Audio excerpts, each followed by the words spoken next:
श्री हरि पौराणिक कहानियाँ। सनातन धर्म प्रेमी बंधु भगिनी, आइए एक बार फिर से एक नई कहानी श्रवण करते हैं जो कि बहुत ही महत्वपूर्ण और प्रेरणाप्रद है, जो कि हमारी गीता प्रेस गोरखपुर के द्वारा प्रकाशित यह महान पुस्तक पौराणिक कहानियाँ में लिखा गया है। कहानी क्रमांक 27, पातिव्रत धर्म का महत्व। आइए जानते हैं कि किस तरह पातिव्रत धर्म का महत्व हमको बताया गया है और किसके लिए बताया गया है। इस कहानी के माध्यम से श्रवण करते हैं। जिस तरह माता पिता पुत्र के लिए परमात्मा की मूर्ति होते हैं, उसी तरह पत्नी के लिए पति परमात्मा की मूर्ति होता है। जिस तरह केवल माता पिता की सेवा से सभी सिद्धियां प्राप्त हो जाती हैं, उसी तरह केवल पति की सेवा से सभी सिद्धियां मिल जाती हैं। पूर्व काल की बात है, मध्य देश में सैव्या नाम की एक पतिव्रता ब्राह्मणी थी। वह पति को परमात्मा ही समझकर उसकी सेवा में निरंतर लगी रहती थी। पूर्व जन्म के पाप से उसके पति के शरीर में कोढ़ हो गया था। उसके मन में भी विकार भरे रहते थे। फलस्वरूप वह सैव्या को फटकारता भी रहता था, किंतु सैव्या प्रेम की मूर्ति थी। वह पति की मार को भी प्यार ही समझती थी।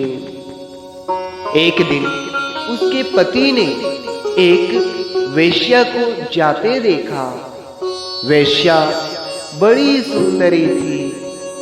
वह उसे पाने के लिए व्यग्र हो उठा और लंबी लंबी सांसें खींचने लगा।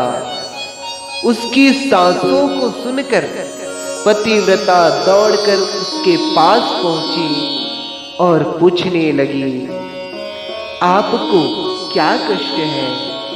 बताइए, मैं उसे दूर करूंगी। आप ही मेरे सब कुछ हैं। मैं आपके दुख को सहन नहीं कर सकती। पति ने बताया, जिसे ना पाने से मुझे कष्ट है, उसे तुम दे नहीं सकती। अभी अभी एक वेश्या इस मार्ग से गई है। उसे देखकर उसे पाने की इच्छा मुझे सता रही है। उसे पाए बिना मैं मर भी सकता हूँ। पतिव्रता ने पति को धीरज बंधाया और कहा, मैं आपका मनोरथ पूर्ण करूंगी। दूसरे दिन प्रातःकाल पतिव्रता गोबर और झाड़ू लेकर वेश्या के घर जा पहुंची। उसके आंगन तथा गली में झाड़ू लगाकर गोबर से लिप दिया। किसी की दृष्टि पड़ने के पहले ही वह घर आ गई। 3-4 दिनों तक यह क्रम चलता रहा। वेश्या को पता नहीं चल पाता था कि यह सफाई कौन कर जाता है। उसके नौकर चाकर भी उद्विग्न थे। अंत में सभी लोगों ने मिलकर योजना बनाई कि आज रात को जाग कर सफाई करने वाले का पता लगाया जाए। अगले दिन जो ही सैव्या झाड़ू लगाने लगी, तो ही वेश्या ने उसे देख लिया। सैव्या अपने पातिव्रत धर्म के कारण विख्यात हो चुकी थी। उसे सब लोग जानते थे। वेश्या भी सैव्या को पहचान गई। वह दौड़कर उसके पास पहुंची और कहने लगी, आप मुझे नरक में क्यों डालना चाहती हैं? सैव्या ने नम्रता से कहा, मैं आपकी सेवा अपनी इच्छा की पूर्ति के लिए कर रही हूं। जब तक आप प्रसन्न नहीं होंगी, मैं आपकी सेवा करती रहूंगी। वेश्या ने सैव्या से कहा, आप सोना चांदी कपड़ा आदि जो चाहे उसे मांग लें, मैं सब कुछ देने को तैयार हूं। इसके लिए सेवा की आवश्यकता न थी। पतिव्रता ने कहा, मुझे धन आदि की इच्छा नहीं है, मुझे तो आपसे ही काम है। इसके बाद पतिव्रता ने लजाते लजाते अपने पति की इच्छा सुना दी। दुर्गंध युक्त कोढ़ी मनुष्य के साथ संसर्ग की बात सोचकर वेश्या के मन में बड़ी घृणा हुई। फिर भी सैव्या से डरकर उसने केवल एक रात के लिए उसके पति से मिलना स्वीकार कर लिया। पतिव्रता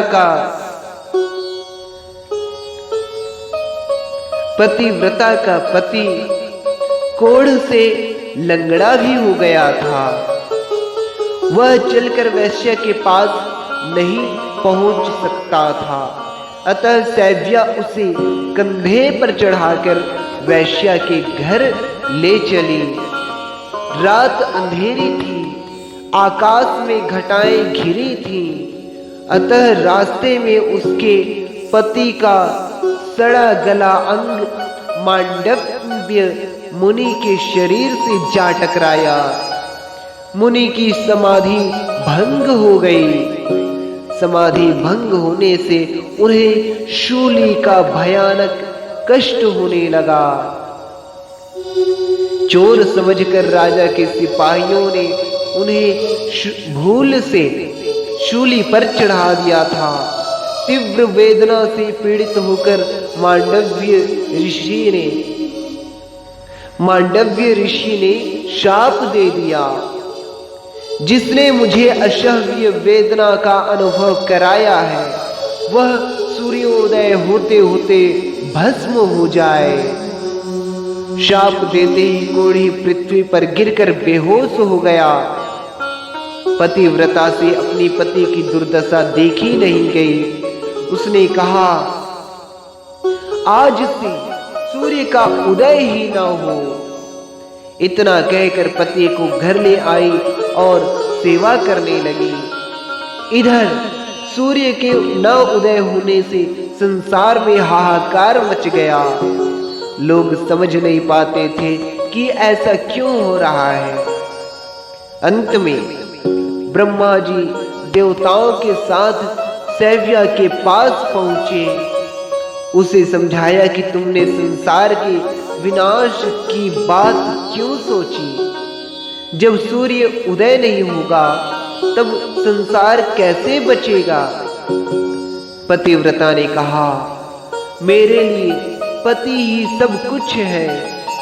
मुनि के शाप से इनकी मृत्यु ना हो, इसलिए मैंने सूर्य को शाप दिया है। ब्रह्मा ने कहा, तुम सूर्योदय हो जाने दो, तुम्हारे पति को मैं जिलाकर स्वस्थ कर दूंगा। पतिव्रता के हाँ कहते ही सूर्योदय हो गया।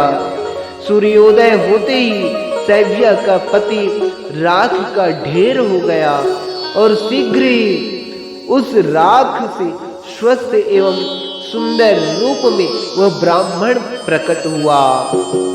उसी समय आकाश से विमान उतरा, जिस पर वह पतिव्रता पति के साथ बैठकर स्वर्ग लोक चली गई।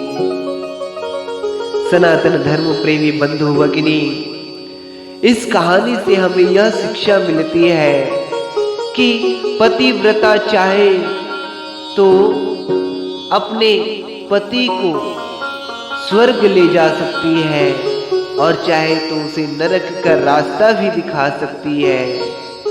इसलिए हर नारी जाति को पतिव्रता का पालन करना चाहिए और पति कैसा भी हो उसकी सेवा हमें अर्थात पत्नी को अवश्य करनी चाहिए।